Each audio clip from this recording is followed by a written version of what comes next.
It's Ramsey Dewey over here in Shanghai, China. Welcome to another edition of Q&A with the Coach. Before we begin, let's talk about a couple of things. So I've reviewed a lot of massage guns like this on my channel, but a little bit different than this. This is not a review. I'm going to make a full review later. I'm just pointing out that the Nordic lifting company sent me this Fuego X9 model, and it's nice. And I've reviewed a lot of these on my channel, so I'm going to give special attention to this one in its own review coming up. Stay tuned for that. Now, this channel is actually sponsored by an actual sponsor, xmartial.com. They make sweet rash guards like this and many, many others.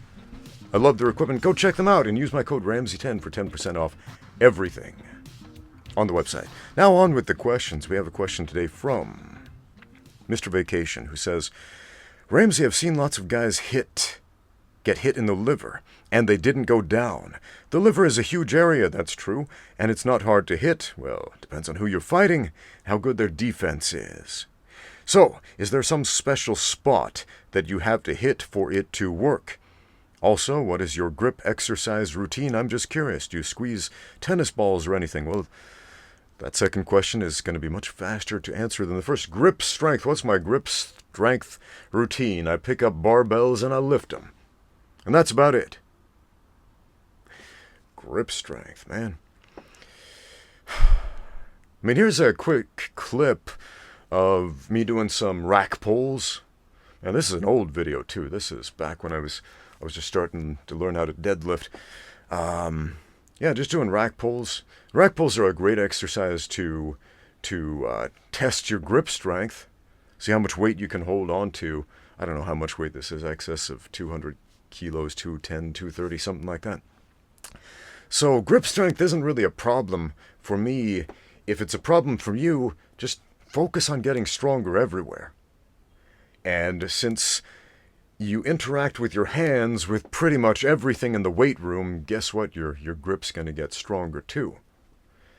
And if you do Brazilian Jiu-Jitsu and you're worried about grip strength in the gi, well, you're going to do a whole lot of grabbing and gripping and pulling on that fabric for many years in the pursuit of excellence in the sport of Brazilian Jiu-Jitsu, and so that's going to strengthen your grips in terms of Jiu-Jitsu. And if that's not enough, throw your gi up on a pull-up bar or get a towel or something like that, or a rope or a belt, and do pull-ups on that.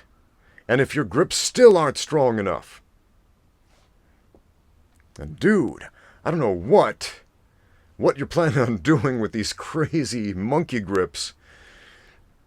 I don't know, pulling literal wads of flesh out of people's bodies. I don't know, man. Mortal Kombat fatalities. What kind of grip strength do you want to have?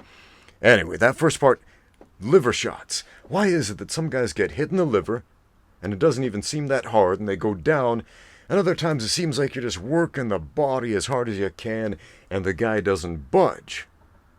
What gives? Well, there's a lot that goes into that, a few things that go into that. How the guy is breathing and bracing certainly makes a big difference, but you asked about the spot. The spot, as long as you generally get the liver, especially like right under the floating rib, that's a good spot. Right under the rib where it starts to get squishy and you can dig your knuckles in there, that's a good spot to hit. But here's the trick. It's not about power and it's not about compression.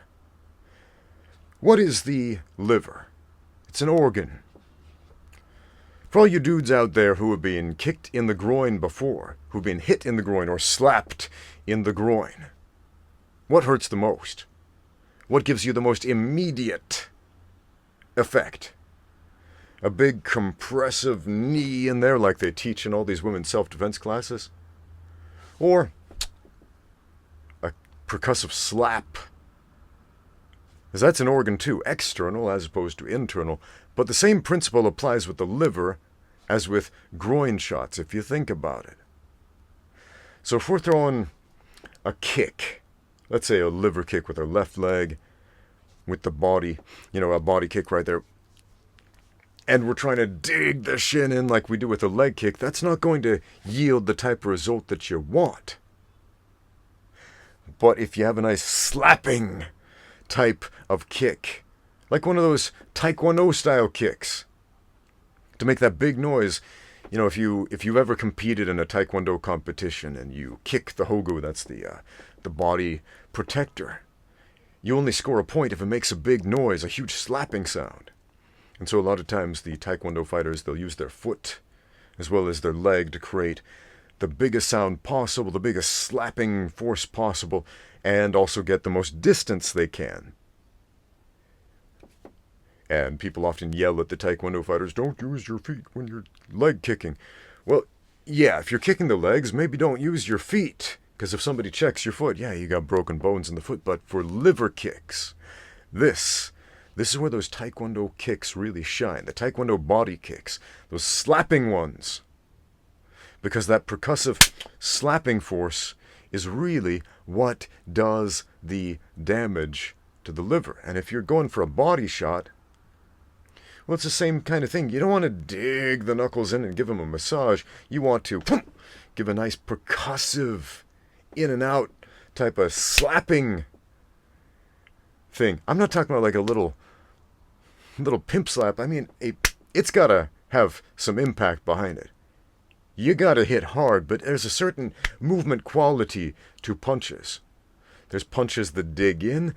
There's punches that have more of a slapping type of motion. They're different movement qualities. So play around with those a little bit. And see if you can work out some of those liver shot TKOs in your next fight. Next question.